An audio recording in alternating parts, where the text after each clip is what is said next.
শুনেছেন যে উচ্চা কারণ নাম আছে, উচ্চা অর্থ হচ্ছে অগ্নিকাণ্ড আগুন, এক কথায় আগুন বলতে বুঝবেন। উচ্চা অর্থ আগুন যে জ্বলে, যে জ্বলায় তাকে উচ্চা বলে। খ্রিস্টান অবস্থায় তার নাম ছিল আব্দুল উজ্জা, রসুলের এক সাহাবী। ওই যে দেখেন কত দামি হয়ে গেল, রসুলের এক সাহাবী কত দামি হয়ে গেল, যখন আমার রসুলের কানে কানে তারা ওই সাহাবীর কানে পৌঁছায় গেল। আব্দুল উজ্জা ছোটবেলা থেকে, আব্দুল উজ্জা ছোটবেলায় খ্রিস্টানের ঘরে লালন পালন হয়। কিছুদিন পরে তার ঘরের আপন মা মারা যায়, তাকে যে জন্ম দিয়েছে সে মারা যায়। তারপরে তার বাবাটা সব মাকে বিবাহ করে নিয়ে আসে, আনার পরে কিছুদিন ওই ঘরে লালন পালন হয়। কিছুদিন পরে আব্দুল উজ্জার বাবা দুনিয়া থেকে বিদায় হয়ে যায়। এখন আব্দুল উজ্জার মায়ের কাছে করতে পারে না, বাবার কাছেও করতে পারে না। আব্দুল উজ্জার সাথে মায়ের কাছে লালন পালন হয়। কিছুদিন মায়ের কাছে যাওয়ার পর আব্দুল উজ্জার পরে যে খাবার ছিল, খাবার গুলো খুবই যায়। শীতের সময় চলে আসছে, ঘরের মধ্যে কোনো ওষুধের কোনো ব্যবস্থা নাই, ভালো কোনো ঘর নাই যেখানে থাকবে। আব্দুল উজ্জা মায়ের কাছে বলে, ও মা, আমার ক্ষুধা লাগছে, আমাকে কিছু খাবার দাও। আব্দুল উজ্জার মা বলে, সপ্তাহ বলে, বাবা তুই ঘর বুঝা বুঝা ডাকে, ঘরের মধ্যে একটা টানা মানে কোনো কিছুই নাই। ওই সন্তান আমি সন্তান হয়েছি, সেজন্য আমি তোকে তাড়া দেবো না, আমি ঘরের মধ্যে খাবার থাকলে তোকে না দিলে থাকতে পারি না। তোর সন্তান আমার পেটে তো কোনো সন্তান নাই, আমার রূপে কোনো মা বলার কোনো সন্তান নাই, তোকে মানুষ করতেছি, তুই আমাকে মা বলবি কি করে সন্তান? ঘরের মধ্যে কোনো খাবার নাই, কোনো টাকা পানি নাই, তুমি কি খাবার দেবো? এই সন্তান তোমার যে চাচা আছে সে অনেক বড়, তুমি তোমাকে টাকা পয়সার অভাব নাই, পাইকারের অভাব নাই, শিষ্টের সময় নাই, কাপড় সুপুরের অভাব নাই। এ সন্তান তুমি তোমার চাচার ঘরে যাও, চাচাকে যা বলো, চাচা আমার ঘরে খাবার নাই, টাকা পানি কোনো কিছুই নাই, শীতে কষ্ট হয় তো চাচা আমাকে কিছু কাপড় দেন, আমি গায়ে দেব আমার মায়ের জন্য একটা গিফট, আমার মা বলে দিবে। চাচা বলে, দাদি যা, তোমার বাবার কত সম্পদ ছিল, তোমার বাবা সব বিক্রি করে দিয়েছে, তোমাকে কিছুই দিতে পারবো না, কিছুই দিতে পারবো না, তোমাকে দিতে পারি একটা শর্ত, পড়ালেখা বাদ দাও, তুমি আমার ঘরের মধ্য, তুমি প্রত্যেক দিন থাকবা, এর বিনিময়ে তোমাকে দুমুঠো খাবার দেবো, এক বেলা খাবার তোমার আমাকে দিবা, আর এক বেলা তুমি খাইবা, দুমুঠোর খাবার দুজন খাইবা, এর বেশি কিছু পাইবা না, টাকা পয়সাও দেবো না, বললে করো না, বললে আমার দিতে পারো। এখন আব্দুল উজ্জা তো পেটের জ্বালা, আব্দুল উজ্জা বলে, চাচা গো, চাচা নাকি বাপের মতো? ও চাচা, আপনি তো আমার বাবার মতো, চেহারা কিন্তু বাবার মতো, আপনার চাল চলন আমার বাবার মতো, আমার বাবা বেঁচে থাকতে আমাকে কত ভালোবাসতেন, আজকে কেন আমাকে তারা দেন? ও চাচা, আপনার উপরে থাকবো, কাজ করবো, কিন্তু চাচা আমাকে 3 বেলায় খাবার দেবেন। এরকম অনুরোধ করার উপরে আব্দুল উজ্জার চাচা বলে, আচ্ছা বাতিজা, ঠিক আছে, কাজে লেগে যাও, কাজ করো, একদিন যাও, 2 দিন যাও, কিছুদিন যাওয়ার পরে আব্দুল উজ্জার কানে আমার রাসূলের কালেমার বয়ান পৌঁছে গেছে। সুবহানাল্লাহ। আব্দুল উজ্জার কানে যখন লা ইলাহা ইল্লাল্লাহ তারা পৌঁছে গেছে, আব্দুল উজ্জা একদিন চাচার সাথে ভাত খেতে বসছে, আব্দুল উজ্জা শুধু ভাত খায়, আব্দুল উজ্জা কানে ভাত দেয় না। চাচা বলে, ও ভাতিজা, কেন খাও না? তোমার তো বড়ই কেন খাও না? এই তরকারি দিয়েছি, তরকারি পছন্দ হয় নাই, ভাত দিয়েছি, ভাত কি পছন্দ হয় নাই? বলে, না চাচা, খাবার দিয়ে আমার কোনো কষ্ট নাই।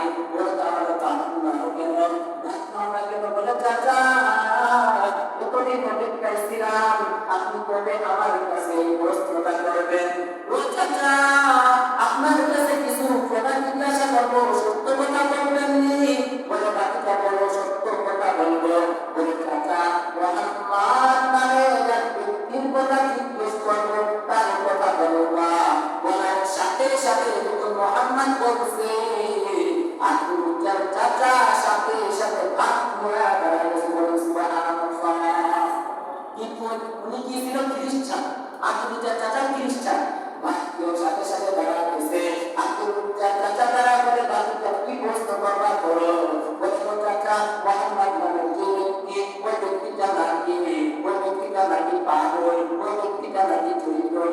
ওই ব্যক্তিটা নাকি জর্দানের চাহিদায় অনেক দুর্বল করেছে। ও চাচা, ওই ব্যক্তিটা নাকি আমার জ্ঞানদার, ওই ব্যক্তিটা নাকি কারোর কথা রাখে না, মানুষের সাথে খারাপ আচরণ করে। আব্দুল চাচার সাথে সাথে চোখের পানি পালায়া দিচ্ছে। কে বলে ও আব্দুল চাচা কি করলে, কি করলি তুই? কে বলে মোহাম্মদ পাগল, ওই মোহাম্মদের মতো এই মক্কার মতো একটা মানুষ নাই। ওই মোহাম্মদের মতো এত সুন্দর চরিত্র ওই মক্কা ঘুরলেও তার কোথাও পাইবা না। ওই মোহাম্মদের মতো আমরা খ্রিস্টান টাকা পয়সা মোহাম্মদের কাছে আমানত রেখে আসি। ওই মোহাম্মদ এত সুন্দর আমানতটা যেরকম দিয়ে আসি সেরকম আবার আমাদেরকে ফেরত দেয়। সুবহানাল্লাহ। ও বাতিজা, তোমাকে কে বলেছে মোহাম্মদ পাগল? শুধু ওই মোহাম্মদ এত সুন্দর তা নয়, মোহাম্মদের কাছে যে কালেমা আছে এই কালেমা যদি কোনো বান্দা করে আল্লাহ পাক রব্বুল আলামিন তার ঈমানের দৌলতে এই পৃথিবীর মতো দশটা পৃথিবীটাকে জান্নাত দান করে। সুবহানাল্লাহ। যখন এই কথা বলছে বলার সাথে সাথে হাত তুলে উঠছে, খাবারটা নাইকা বলে চাচা এই কথা বললেন এই দুনিয়ার দশটা দুনিয়ার সময় জান্নাত পাইব। ও চাচা, তাহলে আপনাকে সাক্ষী রেখে আমি বললাম আপনার সবই রাখলাম, আপনার খ্রিস্টান ধর্ম আপনার কাছে রাখলাম। আমি সাথে সাথে পড়ে ফেললাম, পড়েন না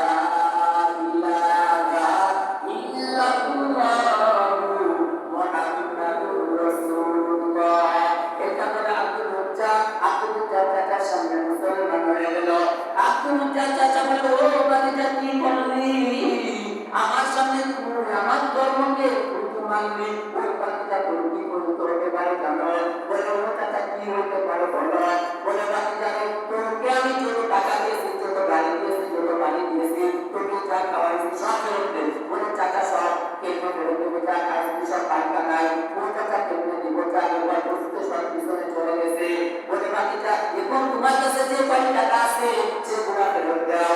বাকিটা টাকা ফেরত দিয়ে দেয়, বাকিটা সব কিছু দিয়ে দেয়। লাস্ট পর্যন্ত টাকা লস করে আত্মহত্যা লাস্ট পর্যন্ত শুধু একটা লুঙ্গি পড়া থাকে।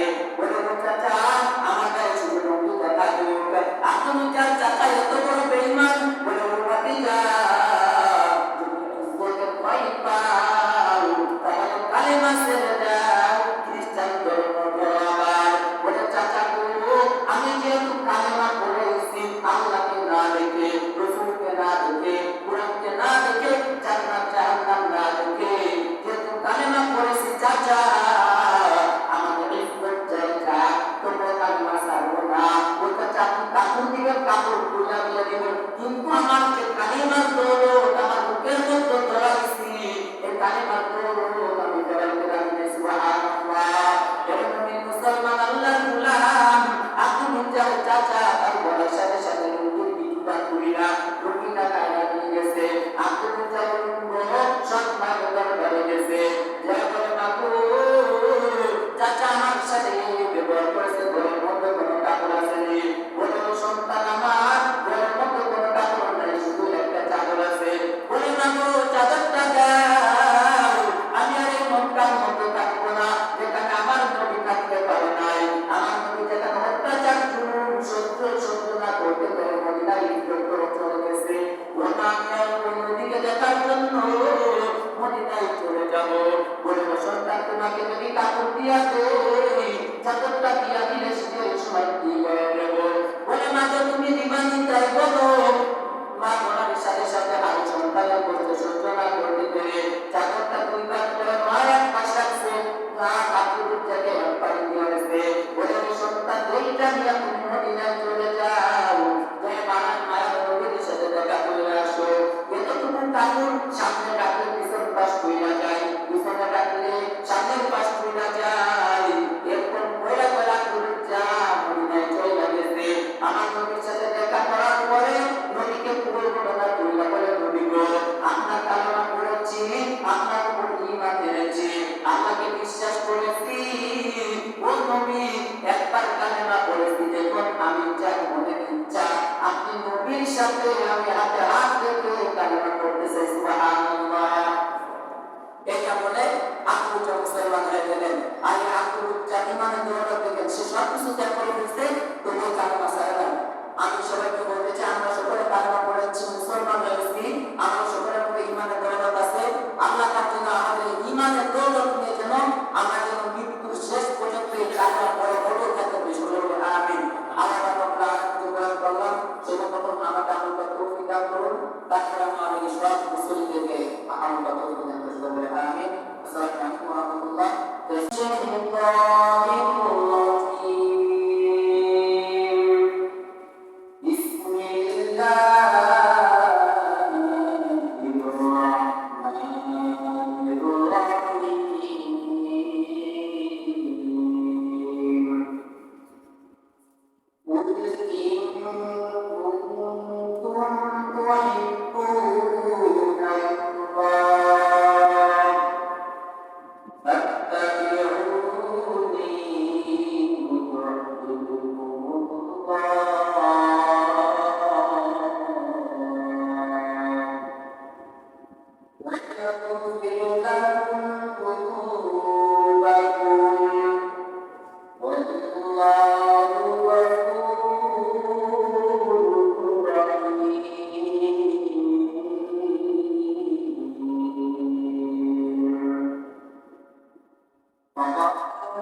দুনিয়ার সমস্ত কাজ থেকে ফারিক করে আপনাকে ভালোবাসে মায়া করে দয়া করে ইহসান করে আল্লাহ রাব্বুল আলামিন ঘরে আনতে বিভিন্ন সময় আপনার নাম শুকর আদায় করছি আলহামদুলিল্লাহ।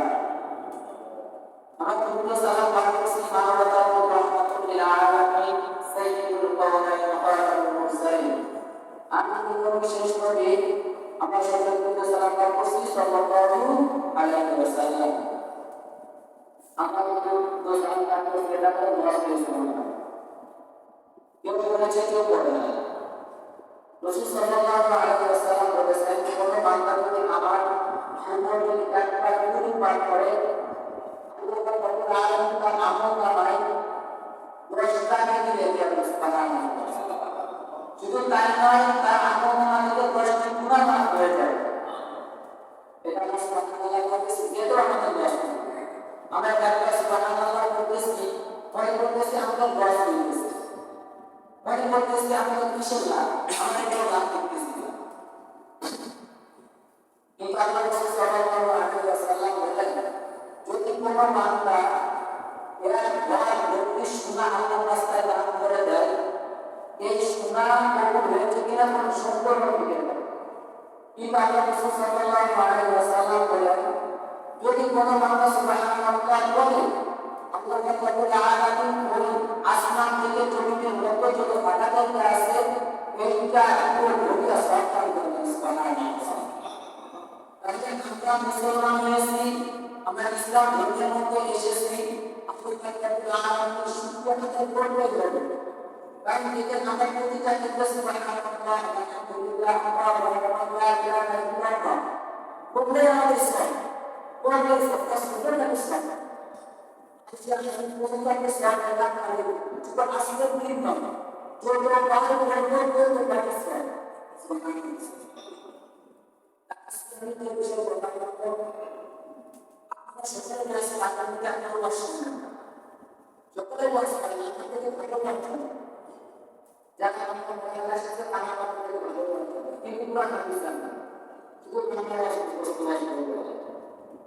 দেখবেন আল্লাহ সাল্লাল্লাহু আলাইহি ওয়াসাল্লাম বলেছেন যদি কোনো বান্দা বেড়াতে বেরোবে কোরআনের আয়াত কিংবা রাসূলের হাদিস দিলো না তার কোরআন গ্রহণ করবে না, তার কোরআন গ্রহণ করবে না। সে আবার তাকিয়ে যান, তাকিয়ে থেকে আশা করে যদি মনে করেন যে আমি বললাম যে যখন তুমি মুসলমানের উপর গ্রহণ করা হবে আমি জানি এটা সহি বুখারী শরীফের হাদিস, কিন্তু আমি বলতে পারলাম না তোমরা তো রেপিটেটিভ হাদিস হতো না আদা কুল মুসলিমিন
কাছে প্রশ্ন করছে আল্লাহ ওই যদি পাঠিয়েছেন তাদেরকে তাদেরকে তখন আল্লাহ কোরআনে নাযিল করেন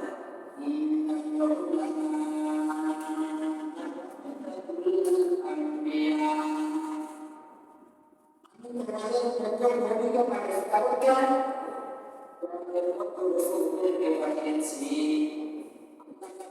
সাহাবায়ে-কেরাম তোমরা আল্লাহকে যদি মানতে চাও তোমাদের মধ্যে আমি আল্লাহ পাককে নবী নাযিল করলাম তোমরা এই নবীকে অনুসরণ করো অনুকরণ করো এই নবীকে তোমরা ফলো করো এই নবীর আদর্শকে তোমরা বাস্তবায়ন করো তোমরা আমি আল্লাহকে পাইতে তোমাদের সোর্স সুবহানাল্লাহ এজন্য আমাদের মধ্যে আল্লাহ রাব্বুল আলামিন একটা নবী পাঠিয়েছে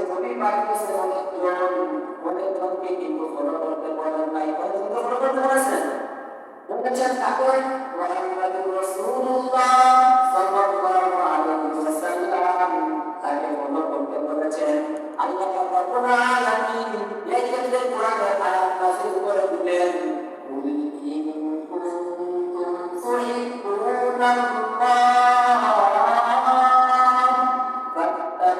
ফাত্তাবিউনি ইউহবিবকুমুল্লাহ আল্লাহ বলেন বান্দারে আমি আল্লাহ পাককে যদি তোমরা পাইতে চাও আমি তোমাদের মধ্যে নবী দিয়েছি তোমরা আমার নবীকে ফলো করতে বলতেছেন আল্লাহ পাক বলেছেন এই বান্দা তোমরা আমার নবীকে ফলো করো আমার নবীকে অনুসরণ করো আমার নবীর সুন্নাহকে তোমরা বাস্তবায়ন করার জন্য সর্বক্ষেত্রে লেগে যাও এই বান্দা দেখবে তুমি নামাজ পড়ো না নবীকে ফলো করতে করতে একদিন তুমি নামাজে চলে আসবে এই বান্দা তুমি দাঁড়িয়ে থাকো না তুমি রাসূলকে ফলো করতে করতে একদিন তুমি রাসূলের দাঁড়িয়ে রাখার জন্য ব্যস্ত হয়ে যাবে তুমি পর্দা করতে না একদিন তোমার পর্দা সামনে এমনিতেই চলে আসবে তোমার পর্দা করতে মন চাইবে তোমাদের রাসূলকে যদি তোমরা আইডল বানিয়ে দাও যদি তোমরা খ্রিস্টানকে যদি তোমরা আইডল বানিয়ে যদি তোমরা আমার আইডল রাসূলের উপরে যদি ঈমান এনে থাকো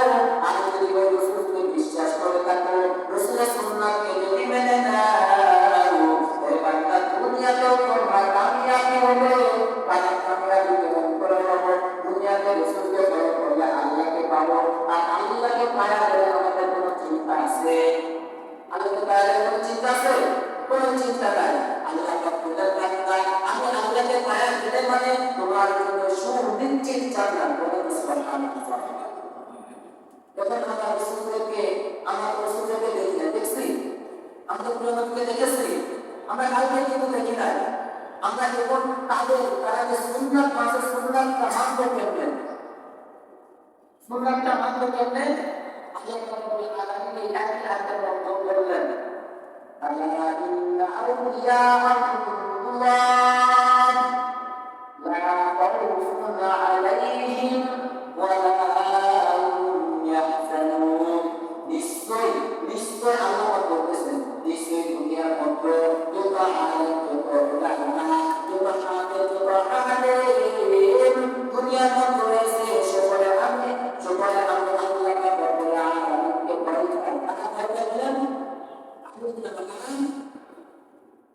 কথা বলতে না কিন্তু কথা বলতে আর কোরআন আয়াত দিচ্ছি এগুলো যদি না বলেন কিছু কিন্তু করার নেই আল্লাহ বলেন নিশ্চয় দুনিয়ার মধ্যে আগে উলামা আমাদের যত ভয় করে একজন মসজিদের মসজিদে কত ভয় করে না একজন এমপি একজন মন্ত্রী একজন এসপিডিসি দেশের প্রধানমন্ত্রী আমাদের তো ভয় করে না তার প্রমাণ কি আল্লাহ বলেন কোরআনের মধ্যে বলে দিলেন ইন্নাস সালাতা তানহা আনিল ফাহশাই ওয়াল মুনকার আল্লাহ বললেন নামাজ পড়ে এবং দুনিয়ার সমস্ত কষ্টের কাজ থেকে বিরত থাকে কি থাকে না তারপর আপনার হাইতেন আমি যদি আপনাদের বিদায় আসা যদি কথা বলার সাথে তার কথা বুঝাতে করি আপনাকে আমরা এখানে বসাবেন আমাকে হাত টাকাতে বের করে দেবেন আপনাদের স্ত্রীদের সাথে মেয়েদের সাথে যদি আপনি কোনো খারাপ কথা বলি আপনারা আমার মসজিদে রাখবেন রাখবেন না এজন্য আল্লাহ বলেন আসলে উলামা নামাজ পড়ে আমি আল্লাহকে ভয় করে আমি উলামা মানুষকে দিতে আল্লাহ দেন আমি আল্লাহকে ভয় করে কথা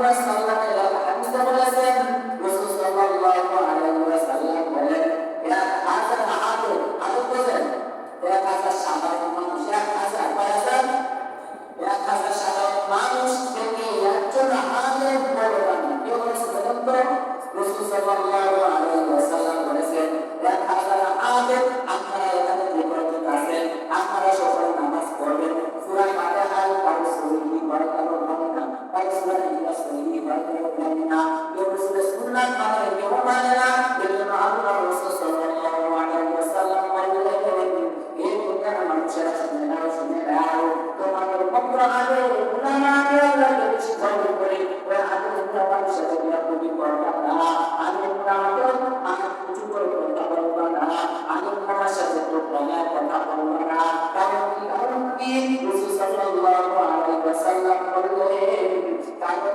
এই আগে উলামার সাথে কি কোনো সাধারণ মানুষ যদি আগে উলামার সাথে দেখা করে ওই বান্দা যেন মনে করে আমি নবীর সাথে দেখা করছি বলেন সুবহানাল্লাহ রাসূল সাল্লাল্লাহু আলাইহি ওয়াসাল্লাম বলেছেন রাসূল আবু হুরায়রা রাদিয়াল্লাহু তাআলা আনহু থেকে বর্ণিত যদি কোনো সাধারণ মানুষ কোনো আলেমের সাথে মুসাফা করে ওই বান্দা যেন সরাসরি আমি নবীর সাথে মুসাফা করছে বলেন সুবহানাল্লাহ রাসূল সাল্লাল্লাহু আলাইহি ওয়াসাল্লাম বলেন যদি কোনো বান্দা আলেম উলামার মুখ থেকে কোনো কোরআন হাদিসের কথা শুনে মন দিয়ে শুনে দিল দিয়ে শুনে আমলের দিয়ে শুনে ওই বান্দা যেন আমি রাসূলের কথা গ্রহণ করে শুনতো ওই বান্দা যেন ওই আগে উলামার কথাও সেরকম শুনতো বলে সুবহানাল্লাহ কত সুন্দর সবকিছু সুন্দর এজন্য আল্লাহ রাব্বুল আলামিন বলেন ইন্না আউলিয়া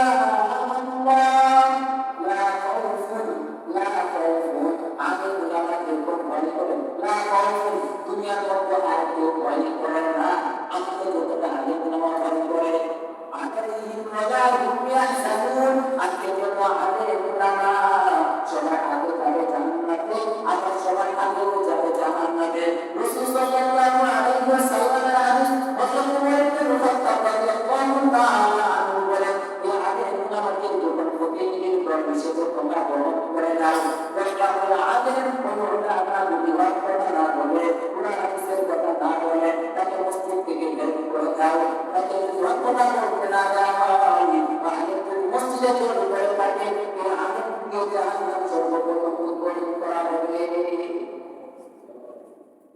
দেখছেন আলেমরা সহজ আর আলেমরা কঠিন আপনাদেরকে যদি সত্য কথা না বলি কোরআন হাদিস থেকে কথা না বলি ইয়াকাতের মাঝে জিহ্বা সর্বপ্রথম আমার কাছে আপনারা আপনারা বলবেন সর্বপ্রথম জাহান্নামে ফেলার আমাদের তারপর পরে আপনারা বলবেন এখন আমি চাই আমাদের জাহান্নামে ফেলার আমি চাইবো বলেন ওরা কিন্তু চাই না যে আমার সব মুসলিমদেরকে আল্লাহ জাহান্নামে দেয় আমি চাই আমাদের সকল মুসলিমদেরকে আল্লাহকে আমাকে জান্নাতে দেয় আল্লাহর জন্য আমার সাথে আপনাদেরকেও জান্নাতে দেয় আমি তো চাইতেছি সেটা ওই জন্য রসুলের যে হাদিসগুলো বলতেছে আল্লাহ আপনারা চেষ্টা করুন আমার চেষ্টা করবেন যেটা রসুলের এক সাহাবী খ্রিস্টান